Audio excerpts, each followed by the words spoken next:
ये कहानी है एक इंसान की जिसने 400 से भी ज्यादा दिन तक दुनिया के सबसे बड़े और बेरहम समंदर पैसिफिक ओशन में जिंदगी और मौत की जंग लड़ी, वर्ल्ड रिकॉर्ड बनाया और 14 महीनों बाद वह जिंदा वापस भी आया। लेकिन आते ही ऐसा क्या हुआ कि उसको जेल जाना पड़ गया। जानते हैं इस वीडियो में पूरी कहानी।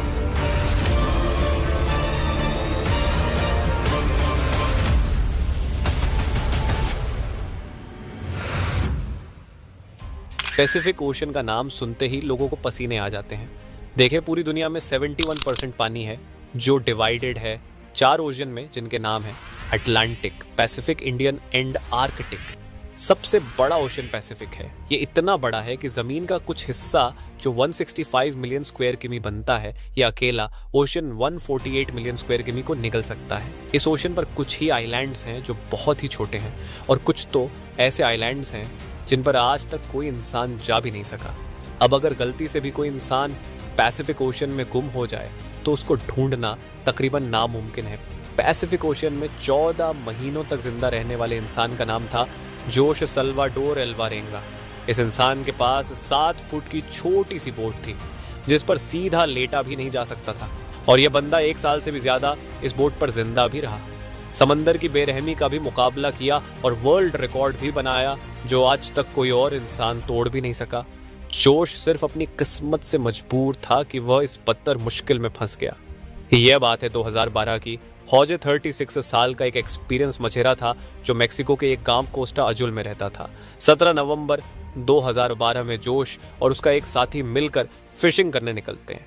रोज की तरह अपनी 7 फुट की छोटी सी बोट पर इस बोट पर ज्यादा दूर जाकर मछली नहीं पकड़ सकते थे क्योंकि बोट बहुत छोटी थी जिस पर एक इंजन और एक ही फ्रिज था, तो यहाँ कुछ ही मछलियां पकड़ सकते थे। दोनों ने 30 घंटे में वापस आने का फैसला किया। दोनों निकल पड़ते हैं। मेक्सिको के किनारे से 120 किमी दूर अपना जाल समंदर में बिछा रहे होते हैं कि अचानक एक खतरनाक समुद्री तूफान उनको अपनी तरफ आता नजर आता है। वक्त बचाने के लिए वो जाल को भी वहीं छोड़ देते हैं और बोट को फुल स्पीड पर भगाते हैं। मुसलसल 6 घंटों तक वो किनारे से सिर्फ 20 किमी ही दूर थे कि बोट का इंजन अचानक खराब हो जाता है। उनको किनारा भी दिख रहा था और उनका गांव भी तूफान काफी पीछे रह गया था। उनके पास एक रेडियो था जिसके जरिए उन्होंने अपनी लोकेशन अपने बॉस को भेज दी और जवाब का इंतजार करने लगे। किस्मत इतनी खराब निकली कि रेडियो की बैटरी भी डेड हो गई। एक तरफ वो किनारे को देख रहे थे, दूसरी तरफ अपनी तरफ आते तूफान को जो इतनी शिद्दत से आ रहा था मानो इनको जिंदा ही निकल जाएगा। तूफान के साथ हवाओं की शिद्दत इतनी तेज थी कि उनकी बोट किनारे से दूर होने लगी। कुछ ही देर में किनारा भी मंजर से हट गया और तेज लहरें इनको दूसरी तरफ खींचने लगी। इनके बॉस तक जब वो मैसेज पहुंचा तो बहुत देर हो चुकी थी।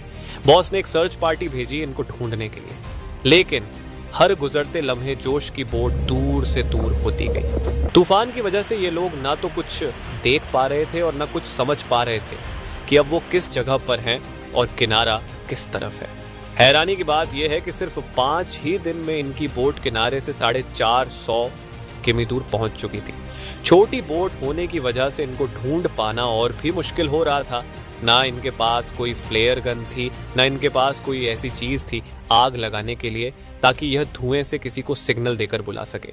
दोनों एक दूसरे को देखकर मन ही मन में सोचने लगे कि शायद अब बचना मुश्किल है। 2 दिन पहले ही खाना भी खत्म हो चुका था। मछली पकड़ने के लिए भी उनके पास अब कोई साजो सामान नहीं था क्योंकि जाल वो पहले ही छोड़ के आ चुके थे। दोनों का भूख से बुरा हाल था कि अचानक एक पंछी उनकी बोट पर आकर बैठ जाता है। ये दोनों एक दूसरे की तरफ देखते हैं और एकदम से उस पंछी पर हमला कर देते हैं, लेकिन उसको पकड़ नहीं पाते। दोनों को पता था कि हो सकता है पंछी फिर आए। कुछ ही देर में एक और पंछी आता है। इस बार दोनों बहुत तरीके से उसको पकड़ने का प्लान करते हैं और आखिरकार वो कामयाब हो जाते हैं। और इस तरह दोनों अपनी भूख मिटाने के लिए बोट पर आने वाले परिंदों से अपना गुजारा करते हैं। समंदर का खारा पानी पीने से इंसान की मौत हो सकती है। इस वजह से उन्होंने बारिश के पानी को प्लास्टिक की बोतल में स्टोर करना शुरू कर दिया जिसको पीकर वो जिंदा रहते थे। लेकिन जब बारिश ना पड़ती तब वो प्यास बुझाने के लिए मछलियों और टर्टल्स का खून पीते थे, लेकिन वो भी तब जब वो उनको पकड़ने में कामयाब हो जाते थे। दिन गुजरते गए, और फिर महीने ये दोनों जिस मेंटल टॉर्चर से गुजर रहे थे वो इमेजिन करना भी हमारे लिए बहुत मुश्किल है। आखिरकार जोश का साथी ये टॉर्चर बर्दाश्त ना कर सका और 4 महीनों के बाद उसने सुसाइड कमिट कर लिया। और अब बोट पर सिर्फ जोश अकेला था और उसके चारों तरफ पानी ही पानी था, जिसको देखकर उसको जिंदगी की कोई उम्मीद बाकी नहीं नजर आ रही थी। लेकिन अपने हालात से तंग आकर वो जैसे तैसे जिंदगी गुजारने लगा। मैप्स में देखा जाए तो एक अंदाजे के मुताबिक हौजे पैसिफिक ओशन के इस हिस्से में मौजूद था, जिसको दुनिया का खामोश तरीन हिस्सा माना जाता है, क्योंकि यहाँ से सिर्फ कार्गो शिप्स ही गुजरती है। मेक्सिको के किनारे को छोड़े 6 महीनों से भी ज्यादा हो चुके थे और इस दौरान जोश ने अपने साथी को भी खो दिया था। इस वजह से वो काफी ज्यादा फ्रस्ट्रेट हो चुका था। एक दिन जोश को दूर समंदर में एक कार्गो शिप नजर आती है। पिछले 6 महीनों में ये पहली शिप उसको नजर आई थी और ये मंजर देखते ही उसमें जिंदा रहने की उम्मीद फिर से वापस आ गई।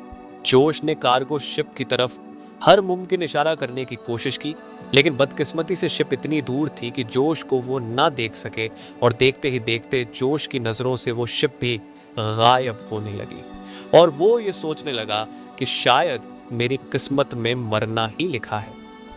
दोस्तों जरा सोचो, 6 महीने तक आप दुनिया की ऐसी जगह पर टक हो जहां पर आपको दूसरा इंसान भी नजर नहीं आता, और अगर एक लंबे अरसे के बाद आपको कोई दिखे लेकिन वो आपको ना देख सके और गुजर जाए तो आपको कैसा लगेगा। 11 महीनों के बाद हौजे अपनी इस छोटी सी बोट पर 8000 किमी ट्रेवल कर चुका था। उसके कपड़े भी फट चुके थे और उसके पास खुद को सनलाइट से बचाने के लिए सिर्फ एक अंडरवेस्ट ही बचा। आखिरकार वो घड़ी आ गई जब किस्मत जोश पर मेहरबान हुई। फाइनली 439 दिन बाद 30 जनवरी 2014 को उसे अपने आसपास नारियल तैरते हुए दिखाई दिया और आसपास कुछ पंछियां भी मंडरा रही थी। ये नज़र देखकर वो समझ गया कि आसपास कोई आइलैंड जरूर होगा। फिर उसे दूर एक आइलैंड दिखाई दे रहा था। उस आइलैंड तक पहुंचने के लिए उसे करीब आधे दिन का समय लगा। जैसे ही बोट उस आइलैंड के करीब पहुंचा, वो बोट से जंप करके आइलैंड की ओर तैरने लगा और फाइनली महीनों गुजारने के बाद वो एक ठोस जमीन में पहुंच गया।